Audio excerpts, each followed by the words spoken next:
കഴിഞ്ഞ ഏറെ നാളുകളായി ആ ഒരു ബുദ്ധിമുട്ട് ജനങ്ങൾക്കില്ലായിരുന്നു. അതുകൊണ്ട് തന്നെ അതങ്ങ് മറന്നു കേരള ജനത. പക്ഷേ സംസ്ഥാനത്ത് വരുന്ന മാസങ്ങളിൽ വൈദ്യുതി നിയന്ത്രണം കൂടുതൽ കടുക്കാനും പതിവാകാനും സാധ്യത എന്ന റിപ്പോർട്ടുകളാണ് ഇപ്പോൾ പുറത്തു വരുന്നത്. ആവശ്യാനുസരണം അധിക വൈദ്യുതി പുറത്തുനിന്ന് എത്തിക്കാൻ കഴിഞ്ഞില്ല എങ്കിൽ ഈ വർഷം ഡിസംബർ വരെയെങ്കിലും കേരളത്തിൽ ലോഡ് ഷെഡിംഗ് തുടരേണ്ടി വരുമെന്നാണ് ഇപ്പോൾ KSEB നൽകുന്ന സൂചന. മഴ കുറഞ്ഞു നിൽക്കുന്ന ദിവസങ്ങളിലെല്ലാം വിവിധ പ്രദേശങ്ങളിൽ വൈദ്യുതി വിച്ഛേദിക്കേണ്ടി വരും. തുടക്കത്തിൽ 15 മുതൽ 30 മിനിറ്റ് വരെ മാത്രം നിയന്ത്രണം ഏർപ്പെടുത്താനായിരുന്നു ബോർഡിന്റെ പദ്ധതിയെങ്കിലും ഇപ്പോഴത് പലയിടങ്ങളിലും 1 മണിക്കൂർ വരെ നീളുന്നുണ്ട്. കഴിഞ്ഞ ദിവസങ്ങളിൽ 485 മുതൽ 628 മെഗാവാട്ട് വരെ വൈദ്യുതിയുടെ വലിയ കുറവാണ് ഉൽപാദനത്തിലും ലഭ്യതയിലും അനുഭവപ്പെട്ടത്. പ്രതിദിന ഉപയോഗത്തിൽ ഉണ്ടാകുന്ന വൻ വർധനവാണ് ഇപ്പോൾ ഈ ഒരു പ്രതിസന്ധി രൂക്ഷമാക്കിയിരിക്കുന്നത്.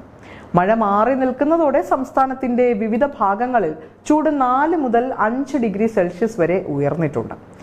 ഇതിന് പിന്നാലെ പ്രതിദിന ഉപയോഗം 9 കോടി യൂണിറ്റിലേക്കാണ് ഉയർന്നത്. അത് പ്രതീക്ഷകൾക്കും അപ്പുറമായിരുന്നു. ചില ദിവസങ്ങളിൽ സാധാരണയിൽ കവിഞ്ഞ് 1000 മെഗാവാട്ടിന്റെ വരെ അധിക ആവശ്യകതയാണ് രേഖപ്പെടുത്തുന്നത്. മഴക്കാലത്ത് പോലും സംസ്ഥാനത്ത് വൈദ്യുതി നിയന്ത്രണം ഏർപ്പെടുത്തേണ്ടി വരുന്നത് വലിയ പൊതുജന രോഷത്തിന് ഇടയാക്കിയിട്ടുണ്ട്. മുൻകൂട്ടി അറിയിപ്പില്ലാതെ തുടർച്ചയായി പവർ കട്ട് ഉണ്ടാകുന്നത് വീടുകളിലെ ദൈനംദിന ജീവിതത്തെ മാത്രമല്ല ചെറുകിട വാണിജ്യ സ്ഥാപനങ്ങളുടെയും വ്യവസായങ്ങളുടെയും പ്രവർത്തനത്തെയും സാരമായി ബാധിക്കുന്നുമുണ്ട്. എന്നാൽ ഇപ്പോഴുള്ള സർക്കാരിന്റെ വീഴ്ചയാണെന്ന് ആരോപിച്ച ഇന്ദിരാ കട്ട് എന്ന് പേരിട്ട് രൂക്ഷമായ പരിഹാസവുമായാണ് ഈ വിഷയത്തിൽ പ്രതിപക്ഷം രംഗത്തെത്തിയിരിക്കുന്നത്. മഴയില്ലാത്ത ദിവസങ്ങളിൽ പ്രതിദിനം 500 മുതൽ 600 മെഗാവാട്ട് വരെ വൈദ്യുതിയുടെ വിടവാണ് നിലവിൽ KSEB നേരിടുന്നത്. ഈ വലിയ വിടവ് അടിയന്തരമായി നികത്താൻ സാധിക്കാത്തതാണ് നിലവിലെ പ്രധാന വെല്ലുവിളി. സംസ്ഥാനത്ത് വ്യാപകമായി കനത്ത മഴ ലഭിക്കുകയോ അല്ലെങ്കിൽ പവർ എക്സ്ചേഞ്ച് വഴി തത്സമയ വിപണിയിൽ നിന്ന് വൈദ്യുതി ലഭ്യമാക്കുകയോ ചെയ്താൽ മാത്രമാണ് ഇതിനൊരു പരിഹാരം കാണാൻ സാധിക്കുക.